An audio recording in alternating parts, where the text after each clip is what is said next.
Из Коми на передовую отправилась машина с посылками для наших бойцов. Большая часть груза собрана жителями Усть-Кулумского района в рамках акции «Союза женщин Коми. Материнская посылка». Приняли участие все предприниматели, руководители организаций, главы сельских поселений, просто неравнодушные сельчане.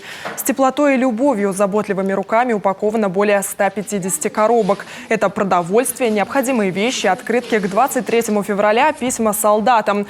Кроме того, организаторам отправки удалось собрать средства на покупку тепловизоров, ночного прицела, а также стройматериалов и печек. Все это заказали мобилизованные, связь с которыми держат родственники. Усть-Кулумский район Союза женщин Усть-Кулумского отделения активно включился в эту акцию.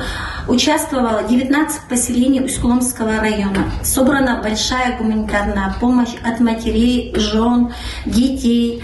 Собраны письма, открытки, конверты, обереги. Желаем нашим защитникам Отечества, чтобы держали боевой дух.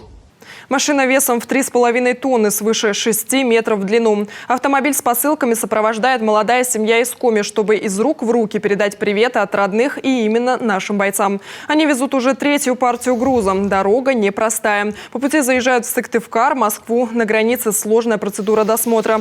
Военнослужащих часто перекидывают с точки на точку. В ближайшее время весь этот груз окажется на передовой у наших ребят. В том числе в составе общих посылок у нас едут именные посылки, направленные родителями, направленные матерями и женами, которые также будут переданы из рук в руки нашим бойцам. Основная партия материнских посылок нашим бойцам ко Дню защитника Отечества будет отправлена в зону специальной военной операции на днях. Это больше 2000 коробок. Организацию доставки взяло на себя правительство Коми.